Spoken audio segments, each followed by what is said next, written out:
And then it got to the point where I was basically living my life in bed. I was sleeping my life away and I had no energy and I couldn't figure out why. I had major chronic fatigue. I was getting headaches every day and I could not figure out what was causing it. Can you explain how that NAET arrived at that theory that this could be caused from that? So there's 3 different sort of categories. You could have a sensitivity. You could have an intolerance, which is more related to digestive upset, things like that, like dairy. Or what's one message you hope people will walk away with, after watching this? What if your chronic fatigue, brain fog, or mystery symptoms weren't random, but your body reacting to something you didn't know you were sensitive to? Today, I'm sitting down with Cynthia Stewart, founder of the Current Method and NAET clinic in St. George, Utah.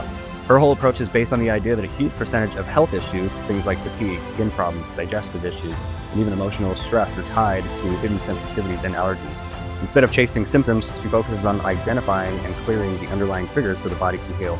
In this episode, we're breaking down what NAET is, why Cynthia believes so many chronic issues come from undetected sensitivities, and what people experience when they go through this method. So let's dive in. Hey, really quick, thanks so much for listening. The purpose of this podcast is to help people understand that they have the ability to choose the direction of their life, whether that be business, finance, relationships, health, any of that. I believe that this podcast will give you the tools to take the right steps, but we need your help. Please be sure to like, to comment, to subscribe. It helps us to bring on more guests and continue to get better. Thank you so much. Thanks so much for coming on. I appreciate it. And I'm really fascinated by this, and I'm just excited to learn a little bit more. So I want to start with, what exactly is NAET? so NAET is an acronym. It stands for Nambudrapad's Allergy Elimination Technique. So, and Nambudrapad is named after the doctor who created it. Okay. So I can tell you just for a moment about Dr. Debbie. So she was actually on a mission to fix herself from childhood. She was born in India. Um, she had eczema, she had asthma, she had arthritis. All as a little girl, she was intolerant to just about every food known to man. She survived on white rice, was one of her main staples. Oh. Her period of years actually, and she tells her story. She's actually written over a dozen books, so that she can get all of her case studies out to the public. But her main overall book is called "Say Goodbye to Illness" by Dr. Devi S. Nambudrapad. If you ever have time, I highly recommend it. Yep. It's a really good book. Say goodbye to illness. Say Goodbye to Illness. Okay. And she does tell her story in that book of how she sort of on accident was able to even begin experimenting to create this modality. And so when her parents were trying to take her to different doctors, specialists to get her symptoms under control, and no one could seem to get to the bottom of anything.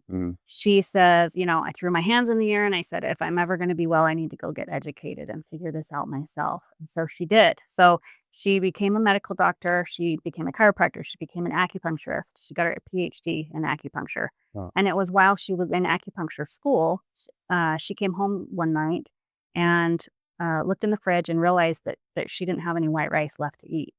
But there was some carrots in the fridge. And she knew that she reacted highly to carrots, but she thought, oh man, while the rice is cooking, I just got to have a little bit of something in my stomach. And so she took a bite of the carrot and she immediately started to react. So she spit it out into her hand and went and stuck some needles in some places. Did you have for the acupuncture. An allergic reaction? Okay. And so have you ever had acupuncture before? Yes, once. Did you fall asleep? It can be quite relaxing. No, I think I was kind of weirded out a little bit by it. So I think I was more tense than anything. So oftentimes people can doze off. But anyway, so she still had the carrot in her hand. She went and stuck some needles in some specific acupuncture points and she sat down and she actually nodded off for a minute. When she woke up, she realized that she actually felt really good. And from that moment on, she no longer reacted to the carrots. She could actually introduce that back into her diet. Interesting. And so she, at that point, was like, there's something to this.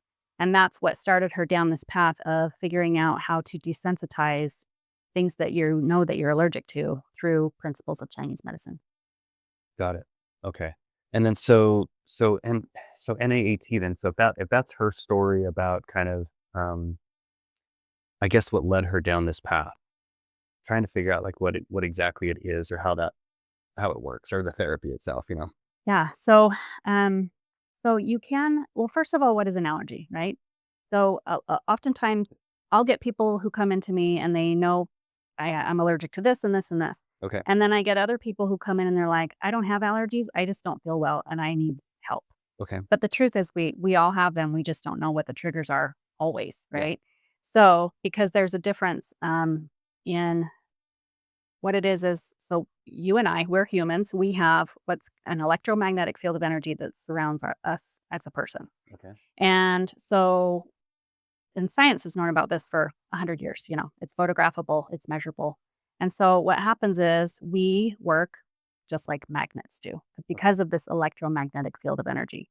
Have you ever played with magnets? You try to put two together at the same pole, they repel each other. Mm-hmm. But as soon as you flip them on opposite poles, they attract. And so we work like that with everything around us. We work like magnets do. So anytime you come in contact with something or even come near something, your electromagnetic field of energy will either attract or repel everything around you.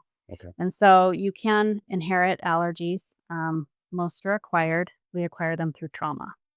So I do have this little short, less than a 5-minute video that I send people before they come into me because oftentimes people have never heard of this. I need them to have at least somewhat of an understanding of what they're getting themselves into. Okay. Because it can be a little woo-woo for people who Sure. aren't familiar with it, right? Or don't really have the knowledge of how the human body works from an Eastern perspective, Eastern medicine. Okay. And so you can inherit them. However, most are acquired. So what happens is you have a trauma. So, and we all have it. We all have trauma. There are physical traumas, and then there's emotional traumas. Physical traumas are things like broken bones, sports injuries, car accidents, surgeries, and any number of things that are physically traumatic. And then we have emotional traumas, which are things like divorce in the family, death of a loved one, abuse of any kind, severe stress, especially if it's prolonged, even sudden fright, if it's shocking enough to your system, can be considered an emotional trauma. So we have a trauma, and then our brain's job is to protect and keep us alive. And so it's always on the lookout for danger. And so what happens is when we have a trauma, whether it's physical or emotional, the brain has to make an association with what just happened. And then it's tied to cellular memory. So I'll just give you a quick example really quick. So in that video that I send people, they just give a quick example of someone who gets kicked off a horse. And so being kicked off the horse would be the trauma, right? And then this person is leaning against the saddle and someone gives them some tea to drink. And the next thing you know, this person is now intolerant to leather and tea. So in that person's instance, the brain associated being kicked off the horse with the saddle and the tea. And so it's kind of like the brain is saying, okay, it must be the leather, it must be the tea. So now that the trauma is no longer there, the cellular memory remains. So it gets a little confused thinking that the cause of whatever happened, the trauma that just happened was. Exactly. And so now you're dealing with cellular memory. So now in the future for that person, whenever they're re-exposed to leather or that tea, the body's saying, whoa, whoa, whoa, we don't like that because it remembers that association with getting kicked off the horse. Does that make sense? Yes, absolutely. So you literally could fill a room with people that have the same quote unquote issues or symptoms, but they all got there differently based on the associations that their brain makes with the traumas that they've had. And they may not have any idea of where it came from. They may just I don't know, I'm from some random reason, I'm just allergic to this. Yes. Suddenly. Yes. That's what happened to me. Yeah. Okay.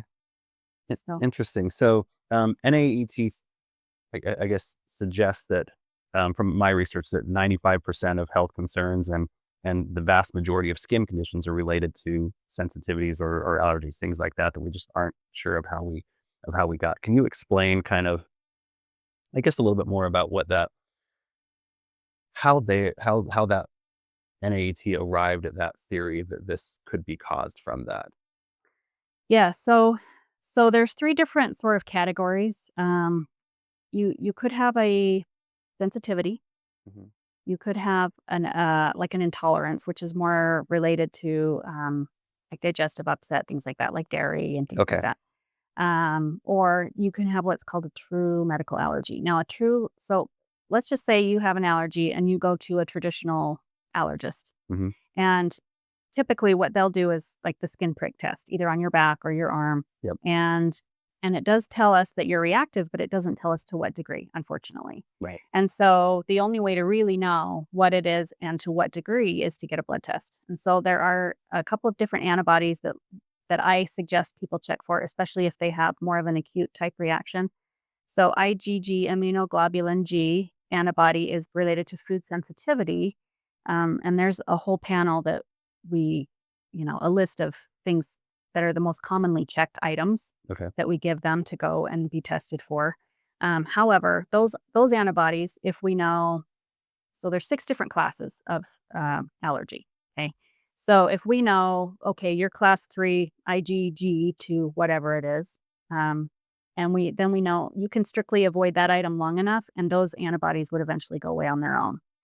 But then there's an IgE antibody, immunoglobulin E, which is related to a true medical allergy. That's when as you work your way up to the higher classes, that's where you can actually have an anaphylactic type reaction. Okay. And so, but those Can you define what that is? swelling of the tongue, closing of the throat, Okay. you stop breathing. Where's the EpiPen? Like it's an Okay, emergency. You have got to get to the hospital or get the EpiPen. It's life threatening. Okay. Right? If you're in class 6. Okay. So, but I don't know of anything else around that can actually lower IgE antibodies, which NAET can. So, and I've worked with a handful of clients who had a class 5 IgE allergy to dog, class 5 IgE allergy to peanut, which class 5 is almost in the anaphylactic range. Okay. So we can make it to where it's no longer life-threatening if you have an exposure, which when your immune system is on alert, if you have IgE antibodies, it can actually get worse with each exposure. So it can become dangerous if you have IgE antibodies. So to make sure I understand that correctly, there's different levels of sensitivity for the allergy, and obviously more extreme where like throat's closing up. Yes. And if you do this, you can lower the level of sensitivity. So if you're exposed to that, maybe it's not a 6. We can go a little bit lower. Yeah. To where it's, and it shows up in the blood test results. You can actually see it happen. You do a before and an after, and antibodies get cut in half. So the blood test will tell you the level of sensitivity to that particular allergy, whether you're a 6 or. Yes. Okay. And depending on what class you're in, sometimes symptoms can go completely away, even though you still have the presence of antibodies, but everybody's a little bit different. So, but most of us live in the chronic area where most chronic issues lie in partial allergies. That's what I call it, as a partial. So if you have an acute reaction to something, positively, whoa, my body doesn't like that, right? Because you have that rapid onset. You'll break out into hives, or you start to have your tongue swell or your throat close. But chronic reactions behave a lot differently. So it can, your body will present symptoms anywhere from several hours to several days beyond exposure. Okay. But because it's, not life-threatening, it's not an acute reaction, it takes a while. So for me, I had major chronic fatigue. I was getting headaches every day, and I could not figure out what was causing it. So I had partial allergies. So you can technically be exposed daily to something that's just a partial. You get daily repeated exposure to something that's a partial, that's a chronic reaction. And that's why it's nearly impossible to pinpoint where it's coming from, because it's such a delayed response. Okay, so just to make sure I'm clear, if you have an acute reaction to something, that's something that's a little bit more immediate, it's obvious, hives, whatever, throat closing up, things like that. If you have a chronic, it's a delayed onset. And if you are coming into contact with whatever it is that you have that allergy to, but it doesn't show up as acute or immediately, you'll have no idea. Exactly. Okay. Yes. But yes, so and that could show up as anything. It could show up as, brain fog or fatigue or, joint pain or asthma. Really anything. It could be anything. Yeah, that makes sense. I didn't realize before, I used to have pretty severe allergies up in when I lived in Salt Lake, and I didn't realize the energy drain that it had until I moved out here. And I was like, oh, I feel way better. And it wasn't just like the stuffy nose and all that. Yeah. It was the overall just energy level was way different. But it kind of makes sense, I guess, if the body's trying to fight off this invader, right? Maybe it's energy draining. You just don't realize that. Yes. So NAET can identify and sort. It's kind of actually an unraveling that takes place. We have a list of basics, what Dr. Debbie calls the basics. It's everything that the human body needs for normal everyday function. Mm-hmm. Do you care if I show you really Yeah, go quick? ahead. Go, please. Please. So I brought these with me. So this is the master kit, and this is actually where the homeopathy part of this comes in. I don't know if you can. Okay, we'll go through. I'll just kind of show you. Okay, So these are little vials. cool. This is what it looks like. And what this is well, I'll show you the egg mix really quick. This is an energetic copy of the actual substance. Okay, egg mix is what it says. Yeah. Okay. So everything that's in here. That would be if somebody has a sensitivity to. So there's like 8 different things in here. It has egg white, egg yolk, chicken, tetracycline, albamucin, lysozyme, and feathers. Okay. So when we treat the egg mix, yes, we're treating eggs, chicken, and feathers, but it's what the egg actually represents. So Dr. Debbie created a list of what is everything the human body needs to function properly, just Okay. at a baseline level, right? And then let's give that to the body and sort of lay that foundation so that we're sort of getting your body out of survival mode, so to speak. So when we treat the egg mix, we're actually treating all 9 essential amino acids that your body needs for every cellular function. Okay. And so the best natural food source to get those 9 essential amino acids is in the egg. So oftentimes when we treat these, it's not just what we're treating, but also what it represents and how your body needs that for certain functions in the body, if that makes sense. I see your cat mix one there. It makes me nervous. Are you allergic? I'm allergic to cats. Oh, man. Oh, Second they're in the room, I'm like, oh, they can fix that. I am dying. So I have a funny story. So I actually had a lady, this was when I was a brand new practitioner, and I was a little bit nervous because I didn't really have a ton of my own experiences yet. Mhm. And she had a cat allergy. And so when she showed up to be treated for her cat, she said, I've got it all figured out. I rented a hotel room because you have to do a full 25-hour avoidance with the treatment. So maybe I should talk about that really quick. Meaning that you stay completely away from So whatever it is. So we work with the meridian system, and this is another principle of Chinese medicine. Acupuncture points run along meridian lines. Mhm. Okay. And so when we actually make you have fingertip contact with the allergen. Okay. The reason for that is because you have the largest concentration of nerve endings are in your fingertip. When you say fingertip, you're holding that or Yeah. or does it work? Okay. Yes, you're holding this. Okay. And then So I don't want to hold that. Okay. depends on Go how ahead. severely allergic you are. Go But That should kill me. okay. My eyes will go bright red like pretty Okay. quickly. Yeah.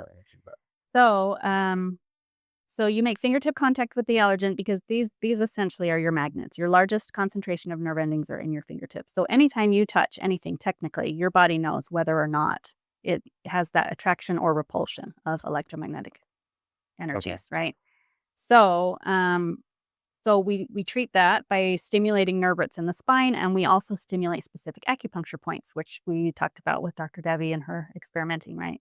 And that basically is like rebooting a computer. It hits a reset button in the brain and is basically sending it back to default, so to speak, where we're essentially telling the body, stand down, do not react. This is friendly, the substance that you're holding in your hand, right? Mm. And then once we've started that, it now has to travel through all 12 major meridians in order to for the entire body for that to become the new memory. And it takes approximately 2 hours to travel through one meridian.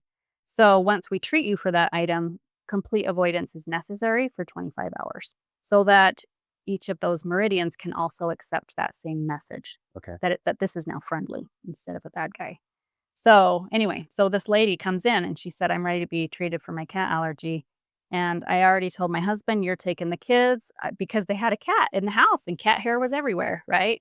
She's like, I don't know how I'm going to avoid the cat for 25 hours. So she got a hotel room and she said, I'm just going to relax, read a book, go sit in the hot tub, whatever.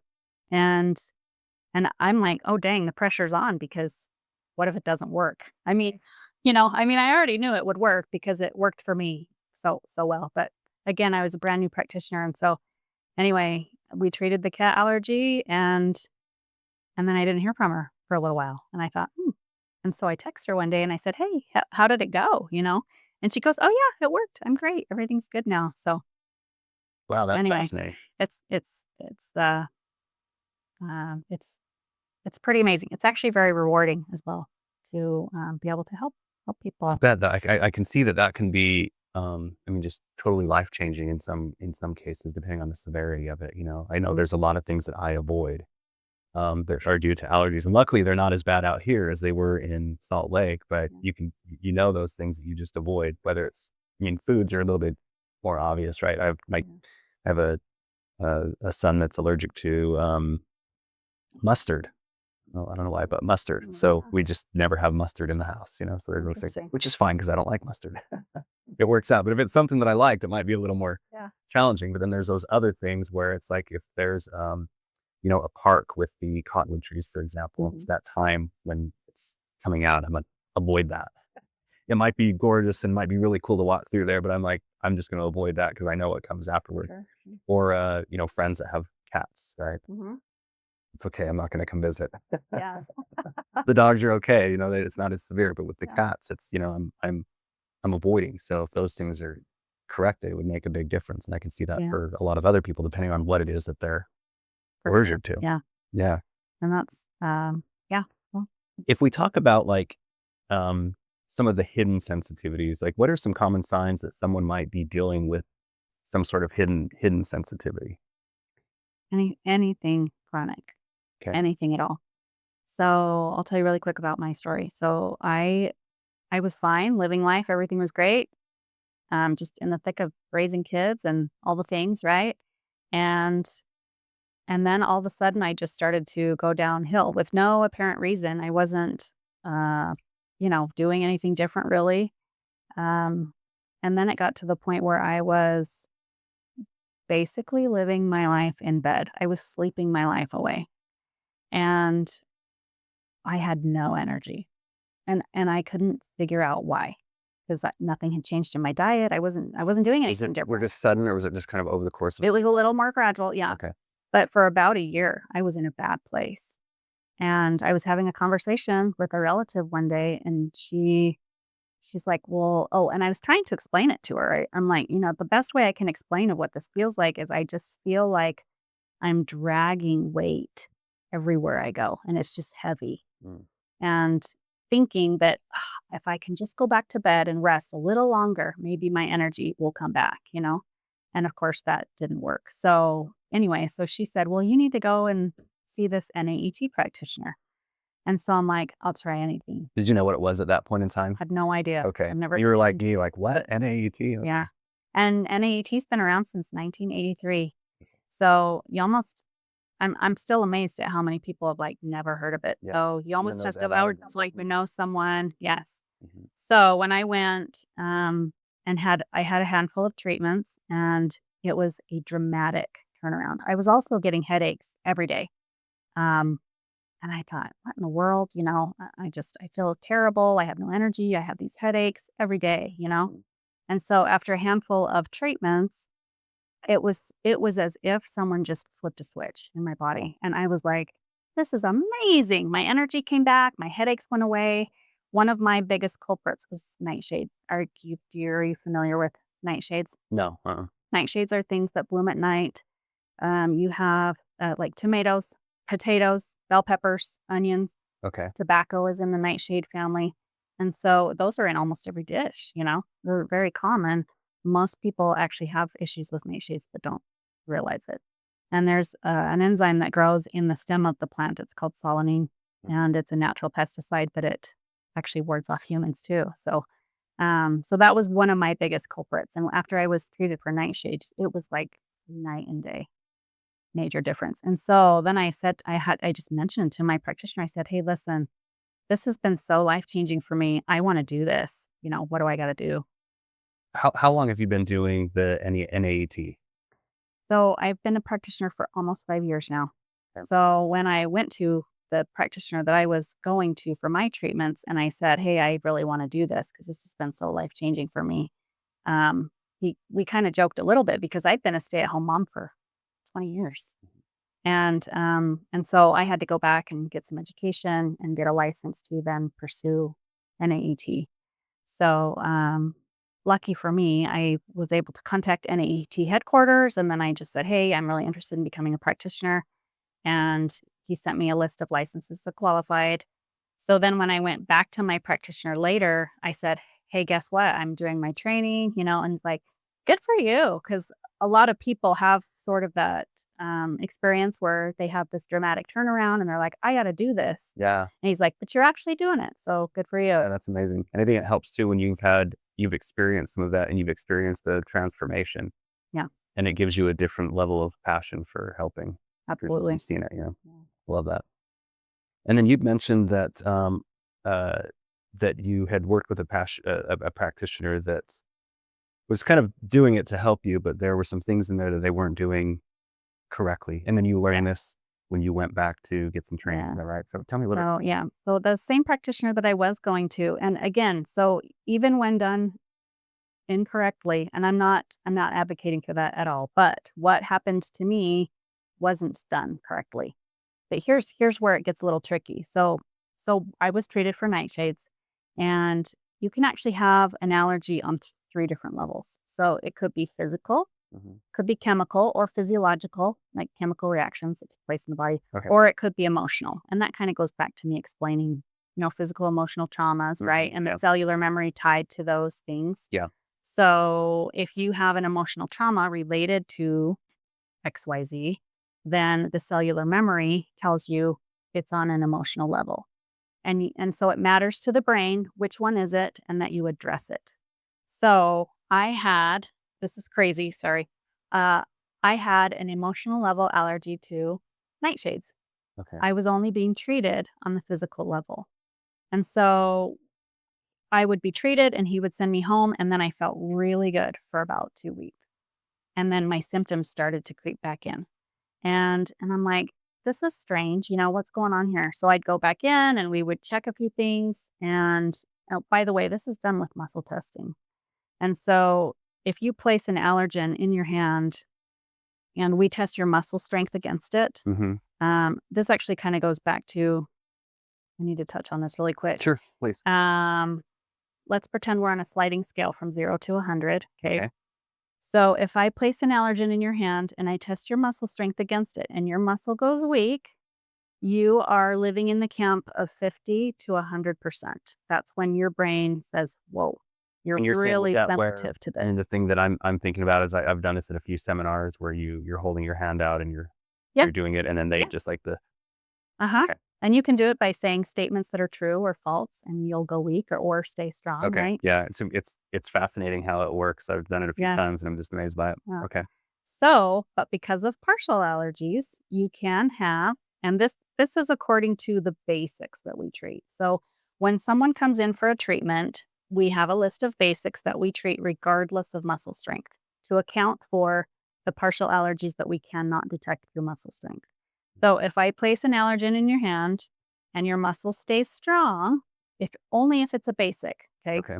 So once we're beyond basics, we only treat what's weak. But the basics are so essential to the building blocks of our health that those are the ones that we have to treat regardless so that we're giving your body everything it needs to support it to function optimally, right? Okay.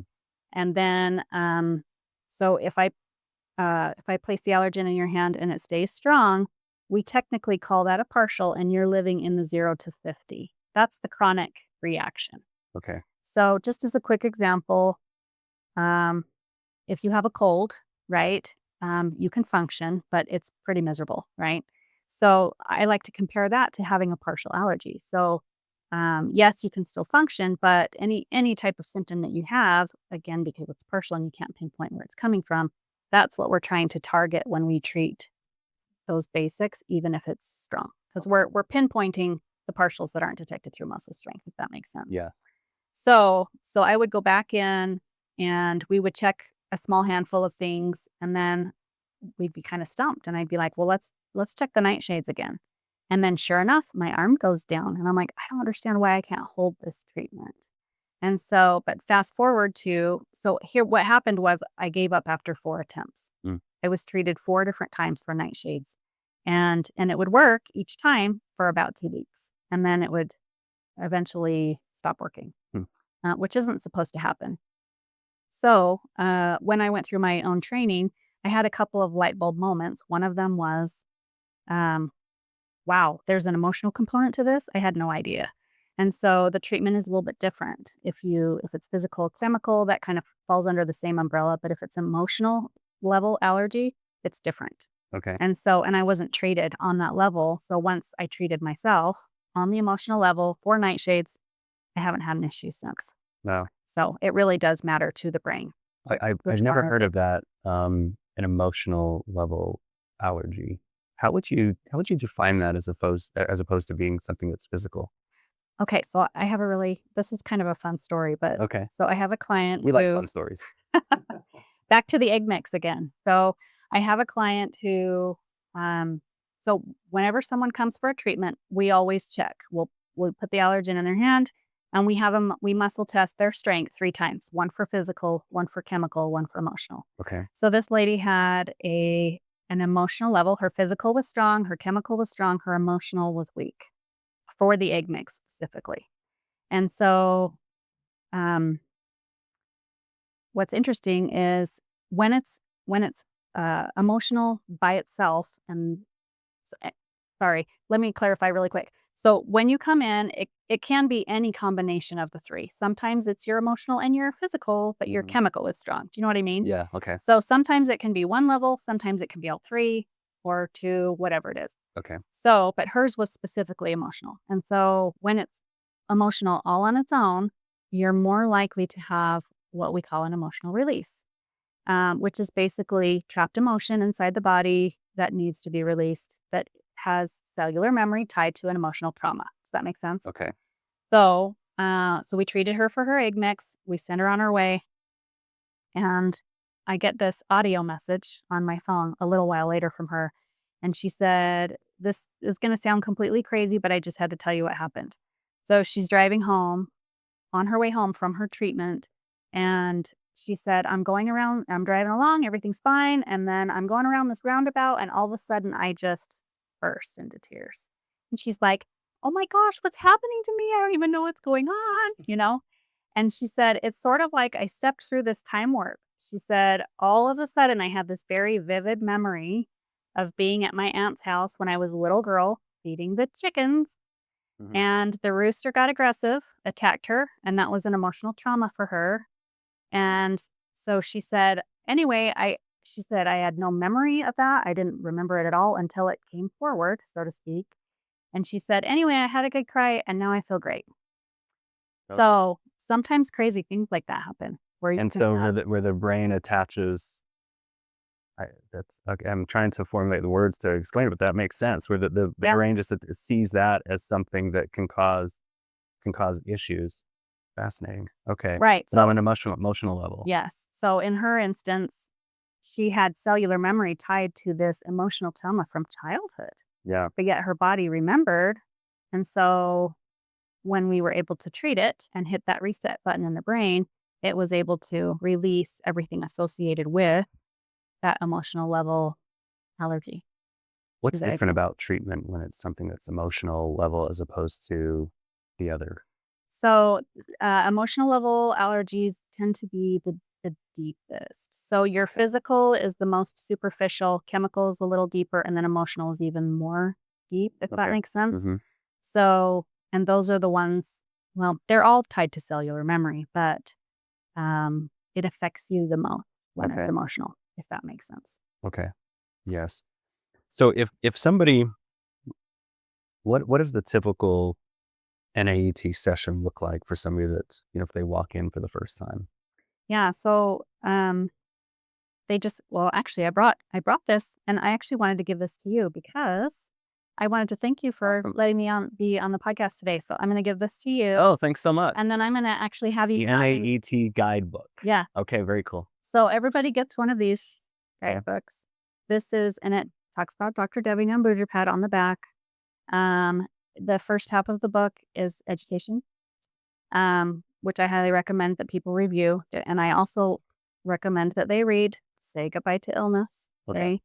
Okay. The reason for that is because so many people haven't really heard about this, it is really going to blow their mind to see, wow, so many issues are tied to allergies, right?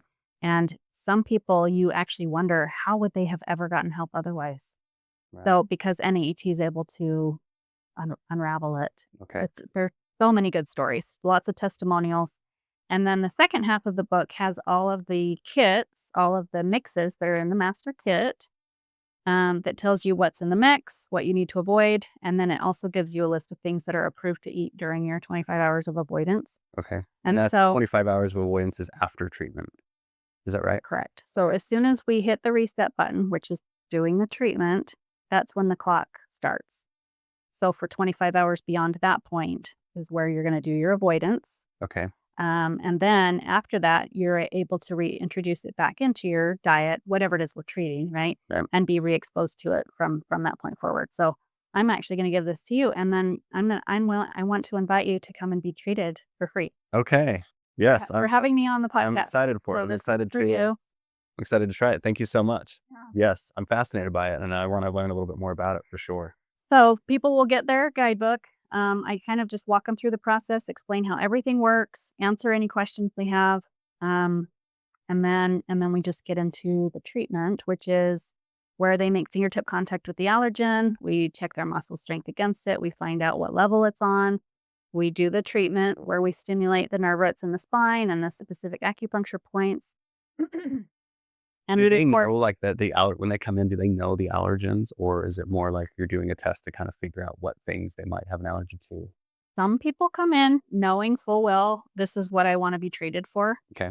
In fact, let me give you a quick example. So, and I have so many protocols, right, that Dr. Debbie has created in her years of practice and her research, and so even infertility actually is an issue. I've helped 2 people get pregnant, Interesting. have a baby, and it works. It's amazing. So, but it can be like your body's allergic to its own follicle stimulating hormone or your luteinizing hormone, things like that.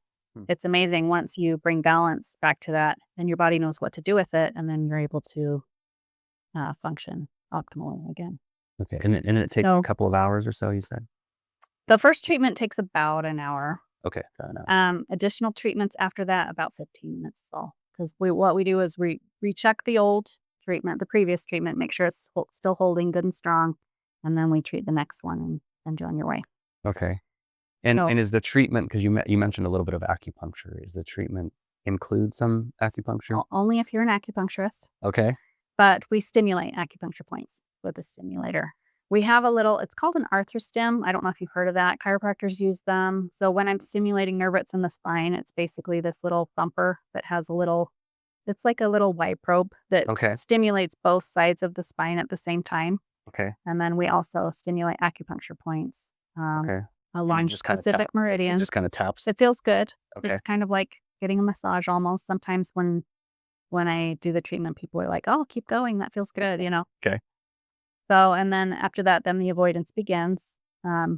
Is that happening while they're holding the? After that. After, okay. Yep. So then, and then people really want to pay attention to how they're feeling over the next 25 hours, which I kind of explain. Sometimes people won't notice anything at all at first. Sometimes people will notice positive things right out the gate. And then other people will actually start to notice what I call a negative reaction, but really what you're looking for is anything out of the ordinary.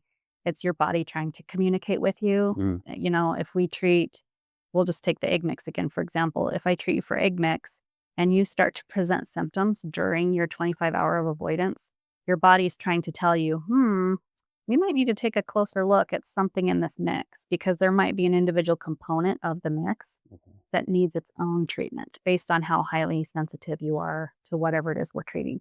So she will group. Some of these mixes are quite large, actually. Like the sugar mix, for example, has I think it's right around 35 different sugars in the sugar mix, where the egg mix only has like 8 items. But she'll group things together that are similar in frequency so that we're sending a clear message to the brain what we're trying to clear. And then it's able to, usually in most cases, by treating the mix by itself is enough. But it also depends on where you are on the scale, whether you're mildly sensitive or highly allergic. What kind of conditions like do you see improve most often? Um, you know, everything. It just it varies. It Okay. varies, but one of the things I love about this, it's unique to the individual. So do you remember when I talked about how you could fill a room with people that all, they have the Yeah. same type of symptom, but they all got there differently. So, if I line up 5 people and I treat them all for egg mix, they're all gonna respond differently Okay. based on their associations that their brain made with it. In fact, Sense. let me Okay. show you one more thing really quick. Yep. So every time someone comes in for a treatment, I also show them a list of this is a list of symptoms that are associated with what we're treating. So Oh, that okay. So that one says egg mix on it, uh-huh, has all of the different. and so they go, "Oh wow, I have that. I have that. I have that. I had no idea that that was even associated with the sensitivity to egg mix." And so then they can start to Wow. really see, "Oh wow, I didn't know that this causes this." But and so once we treat for this item, then you start to say, "Oh, okay, I have this, this, and this," and you're going to start to watch for that to improve. Okay. But it's different for everybody because everyone, The body's reaction is a little bit different for right? to that particular Right. So allergen. so for me, for nightshades, it was headaches and fatigue. But for the person sitting next to me, it might be joint pain or brain Hmm. fog or you know what I mean? Mm-hmm. So it is different for everybody. Okay. Wow, that makes sense. Can you share a story of somebody who's just I guess experienced a major a noticeable difference in some of this stuff. Yeah. So one of the ones that's a little bit more dramatic. Hmm. So I had a lady who and this again is like this lady came into me, but you would never think that she had allergies, right? She just had a chronic condition. I actually have 2 stories if we have Okay. time. Yes. Yeah. So one of them was this woman who she had major coughing fits, and I am telling you, it was it was embarrassing because she would come in and I just felt my heart just went out to her because she could barely even speak a sentence, and then she would just Hmm. cough, cough, cough, and she's like, "I'm not sick, I just can't stop coughing." And she said, "I have a problem because my daughter is getting married next month, and how am I gonna show up at this wedding coughing all over everybody?" And she's like, "You gotta help me. I've tried everything." So one of the things that's also true is I tend to be the end of the road for a lot of people. Most of the people that come to me have already been there and done that and tried everything, and they're still looking for relief. And so with this lady, I said, let's get started. So we started taking her through the basics, treating egg mix and then calcium and then vitamin C. VDF is first. But so with each of these treatments, now we're hitting the reset button in the brain, right? And what happens is when we treat each of these items now, because vitamin C, your B complex, your minerals, your stomach acid and digestive enzymes, all of those things are included in the basics. Hmm. And when we treat those vitamins and minerals and those nutrients, now you're going to have better absorption, assimilation, utilization of each of those nutrients. And then everything that's affected by that, right, like this, The will start to change and come back into balance, and then symptoms start to disappear. So as we were taking her through these series of treatments, it was number 7. I remember it was iron mix specifically. I treated her, and then she didn't cough that time. so And did she know what she had an allergy to, or was it she had no, weird? No. she's like, we didn't know. Okay. And all she knew was I can't stop coughing. That was her problem. So, but every time I would treat her, she would cough. And while we're in the process of getting her, done with her treatment on the way, and she would walk out the door and she's still coughing. And so by the 7th treatment, she stopped coughing while I would treat her spine. She would Hmm. still cough a little bit, but anyway, we got her through the basics, and then she came in and she said, "I can actually pinpoint now what my triggers are." Where before it was essentially everything was affecting her. Wow. And kind of like me, where I had no idea. Hmm. One day I was fine, and then a little while later I was not okay, and that's kinda what happened with this lady. She was fine, and then all of a sudden she starts coughing with no explanation as to why. So, she would come in and say, I had a bowl of popcorn last night and I went into a cough attack. And then I got up in the morning and I had a cup of coffee and I went into a cough attack. So then we were able to go after the things that would specifically set her off. And anyway, it ended well because she was able to go to her daughter's wedding and not cough all over everybody, which is pretty amazing. That is awesome. So it seems like she had a kind of a more extreme sensitivity in the beginning where just everything did it. And then as you lowered that, then it's like, okay, there's certain things that we can pinpoint that cause it and treat those. Yeah. So she was actually a really good example of living in that chronic where daily repeated exposure to something that's so delayed because it was everything that was affecting her. And so we were able to sort of unravel it with NAET. No. Are there cases where this approach, like it doesn't work or it's just not a good fit that you've seen? I don't have anyone I haven't been able to help yet. I guess that's Well, that's good. That means a high success rate. I like that. In fact, I will tell you one thing really quick. Dr. Devi's actually done a global autism study in autistic children. Hmm. And they've had an 88% success rate. I have not participated in that study, but they do on their, you can go on NAET.com and read about it. That's fascinating. And in 88% of the cases, children were able to return back to normal classrooms and behave as normal children. Did they mention in there like how many treatments they needed to have or? So there is a little bit of criteria that needs to be met. The best way to address it is you have to get the children before they hit puberty. So the children that were participating in the study were younger than 10 years old, and they had to have less than a total IgE, the immunoglobulin E antibody that we talked about earlier.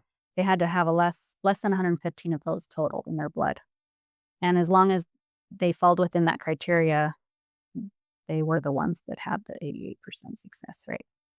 So That's fascinating. I'm not sure if I answered your question. No, I mean, it was, I think we went on a tangent and that's okay. That was really good. I loved hearing that because I haven't heard a lot of it has treatment to do with, a lot of it has to do with being sensitive to, environmental, seasonal, a lot of it's tied to childhood immunizations. And then of course, food sensitivity. It's like this whole basket full of different categories of sensitivities, and then we're able to treat them. The protocol itself, I remember what your question was now, about how long does it take? It takes, depending on, it's at least 50 treatments for that. For autism. Okay. You need to get a drink. Go ahead. So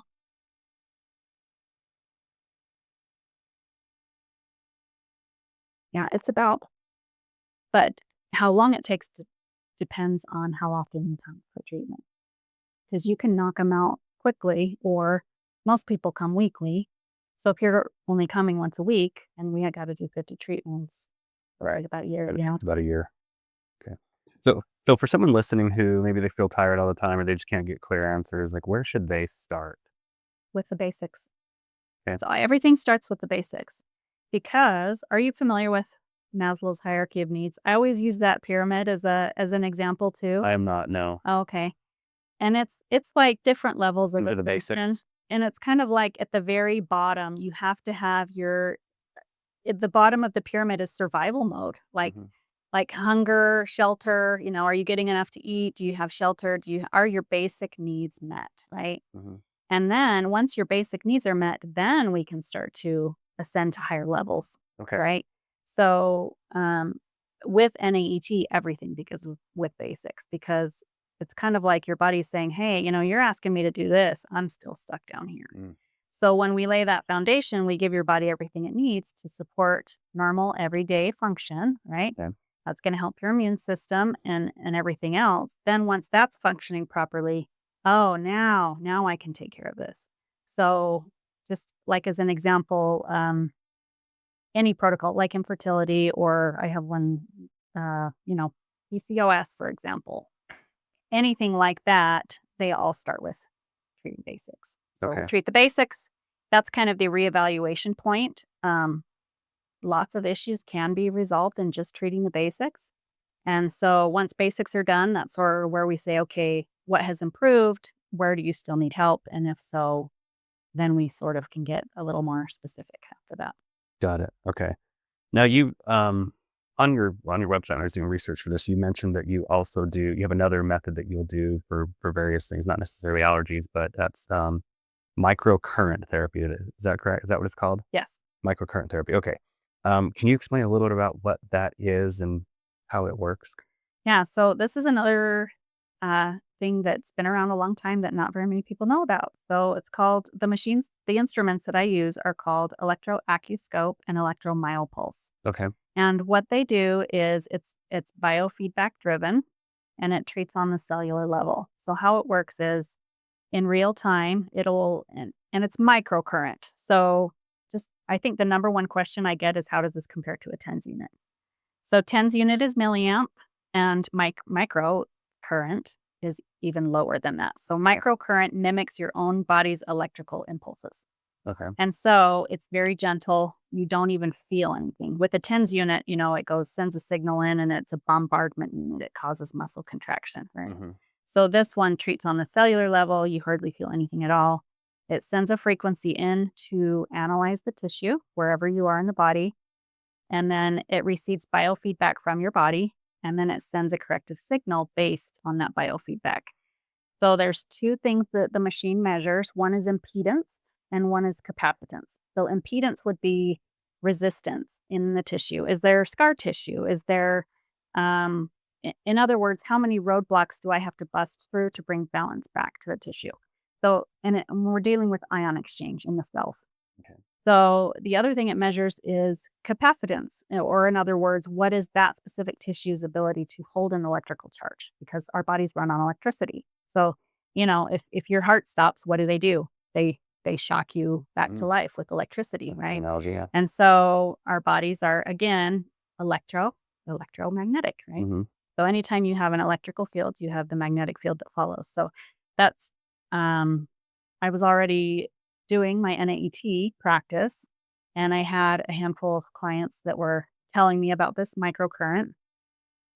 And I thought, wow, this just goes really hand in hand with what I'm already doing. So I decided to purchase the machines um, and implement that into my practice. Okay. And that's So treating something completely different, not necessarily allergies, because the other one was treating allergies. This is treating correct. some other symptoms that are completely different. Really good for any type of pain. I have, I'll tell you one extreme case, and Sure. then I can tell you a couple. Yeah. So on the more mild end, if people have neck pain, I've treated things like plantar fasciitis, sports injuries. I had a lady who actually injured her knee wake surfing, and she had gone the traditional route. She did physical therapy. She got a cortisone shot. She did all the things that she knew how to do.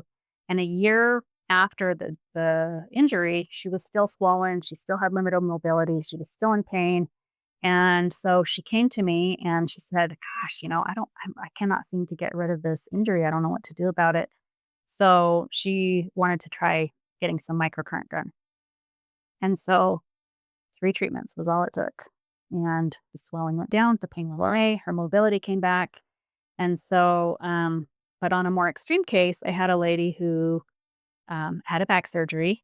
She had to have her L5S1 vertebrae fused, and the back surgery was a success. But the problem was she ended up with a damaged nerve during the treatment. Mm. And so she ended up with dead leg, drop foot. I don't know if you're familiar with that, but her whole right leg went numb and she couldn't lift her foot. She couldn't wiggle her toes. And when she would walk, she would kind of drag her leg a little bit. Okay. And so she From nerve damage. from the nerve damage. So they went back in, did another surgery, try to repair the damaged nerve, and it didn't work. So she came to me and she's like, "Hey, I got problems. I'm in so much pain. I don't even know what to do with myself. And you got to help me. Can your machines help me?" And I at that point had no experience with that whatsoever. And I said, "Hey, listen, I'm willing to try if you are. I don't know what this will do." But what I will tell you really quick is one machine, the Accuscope, speaks to avascular tissue, which is your bones, your ligaments, and nerves. So nerve pain, it works really well on any type of nerve pain. That's the machine that they came out with first. That one's been out since 1978. Okay. And then they realized, wow, we're doing a really good job at speaking to everything avascular. Now we need to speak to the vascular tissue, your muscles, your soft tissue, everything with blood flow. So 6 years after that, they came out with the MyoPulse. So between the two now, you can basically address anything to do with the human body, just about. Yeah. So when she came in, I wanted to speak just directly to the nerves at first. So I ended up just putting a little electrode on her spine where that nerve comes off and runs down the leg. And I put another one on the bottom of her foot, and I just let the frequencies run. Just let the machine do its job, where it's going to go in and look for something to correct, right, in real time, scanning, analyzing, and then correcting based on her body's biofeedback. That's another thing that's interesting is, these treatments are totally unique to the individual because it's based on that person's impedance and that person's capacitance.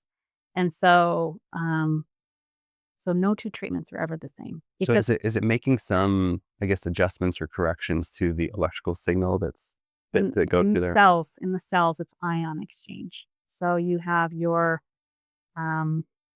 what happens is anytime you have injury or disease, the tissue becomes polarized. And so once you're polarized, so it's kind of like let's say you get an injury, and then the brain is like, okay, everybody, we got an injury right here, start the clock. And once the clock starts ticking, that injury has so much time to heal.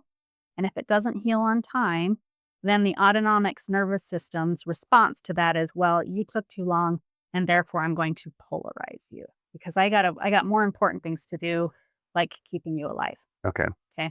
So once the tissue becomes polarized, now it's essentially stuck in its healing process. And that's how people can, just like this lady with the hurt knee, she was a year beyond her treatment, and she just couldn't get it to go back into balance. So what we did with the machines was send the signal in to correct the ion exchange to bring balance back. For she was way over here polarized. It sends the frequency in to sort of nudge it to come back to the happy middle. So you can be too positively polarized, or you can be too negatively polarized, which is your electrical charge. You either have too much electricity concentrated, or you're completely lacking. And the machine will test. And the machine can tell you how it's polarized. Okay, trying to wrap my head around that because it's. I understand some of the electrical signal. But then if the polarity is off, and that will make a little bit. And I always joke to people, this is the only time you want to be bipolar, right? Because you want to have, it's all ion exchange. You want to have the constant, healthy exchange between negative and positive ions at all times. So once it's become polarized on one end or the other, you don't have that healthy exchange anymore. So that's what the machine is doing. It's reading it, saying, okay, you're clear up here. We need to bring you back to here. Okay. That makes sense. Yes. Okay. I've got it. I've got it now. And part of it is just like, I'm completely oblivious to some of this, and I'm fascinated by it. And there's two of those things there that I've never heard before, which is kind of strange to me. Why do you think that is? Why do you think they're just not so well known? Well, I tend to think that the things that work seem to be suppressed a little more, to be honest. It's, I feel like, there's not as much money in them. Yeah. Yes. Unfortunately. Yeah. I don't know. But yeah, that makes it should be. That makes sense, because I was talking to Kara a while yesterday or the day before, about like a decade or so ago. I was diagnosed with chronic acid reflux. And given this medication I had to take it was supposed to be for life, and it was like $500 a month. And I ended up going and seeing another a guy that had a method that I just didn't quite understand at the time, and I was like, I'll try anything, I don't really know.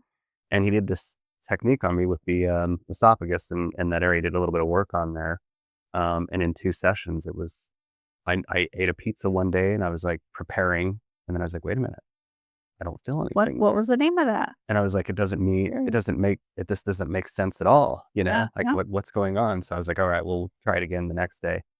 Next day I tried it again.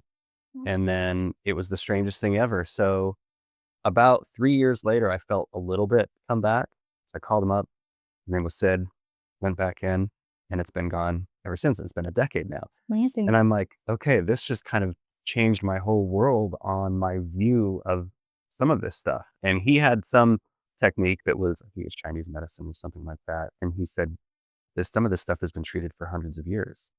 And one thing that he explained to me is, he said all of the medication that they're prescribing you is it's putting a Band-Aid on the symptom, and I'm looking at the root cause of it. Yes. And we're going through and I'm repairing the root cause of it instead. Yes. And then I was like, okay, that kind of makes sense.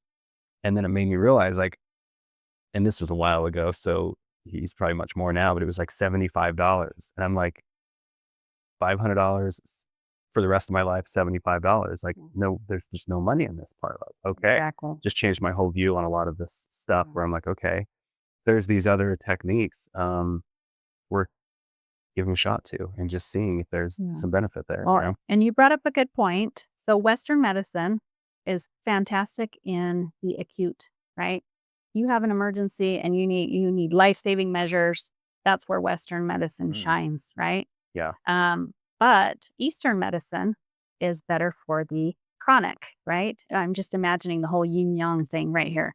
So yes, we need both. We need Western, but we also need Eastern. And I feel like Eastern, if you think about it, Eastern's been it's been around way longer. So if you think about it from world history type perspective, Western medicine technically is really the alternative medicine, because Eastern medicine's been around for thousands of years. So, but since the introduction of, Western medicine, the Eastern has tend to be, a little more suppressed. But the Eastern is what will actually kind of get more to the root cause of things, where Western medicine wants to treat the symptom rather than get to what's actually causing the problem. Yeah, that makes sense. I mean, I can definitely see both. Like, Western, of course, has extended the average life expectancy by a lot.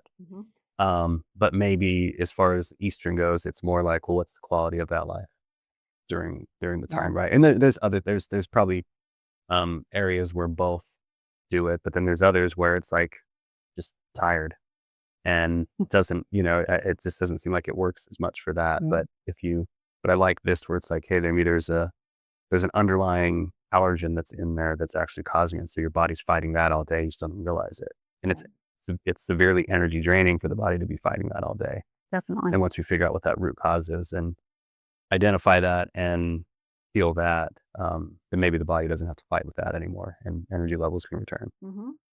That's fascinating. I'm living proof of that. Yes, I love that. What's one message you hope people will walk away with, after watching this, they'll walk away with? My main thing is just, if you feel like you've tried everything, that there is still hope. There's still hope. So many, and I kind of have to just go back to Dr. Debbie's book, Say Goodbye to Illness, because so many issues that you would typically think it's kind of a hopeless situation. And you tell these stories and you're just like mind blown, and it makes you wonder, how else would they have been helped? I don't know, So, so if you have any chronic anything going on, there is hope. It can be reversed. It's just kind of getting the word out there to people to help them realize that NAET is a very it's an amazing option to help bring their health back into balance. For people who want to learn more or explore this, where should they go to get more information or even connect with you? So I do have a website. It's thecurrentmethod.co, not Do you want to pull that up? not .com. It's .co. Thecurrentmethod.co. Okay. And then I am right there. I am on Facebook and Instagram. Instagram handle. I recently just separated or started a new social media for my current method because I'm actually an NAET instructor now, so I train new practitioners. So I had to keep all of my social media NAET only. So I have one that's at naetclinic.stg. Okay. And then my new one is at thecurrentmethod.co on Instagram. Got it. And so here people can go, and then it looks like they can book an appointment and learn some stuff, learn some things from there. Yeah. That is amazing. Okay, well, I'm excited to set something up with you to come and try it out. We'll take care of your cat allergy too. I know, right? Yeah, yeah, that would Yeah. probably be very good. Luckily, I mean, I've just gotten so used to avoiding cats that now it doesn't. Well, maybe we'll end up with a pet. I probably not. Uh, Thanks so much for coming on. you. Appreciate it. So much. I've learned so much. Yeah.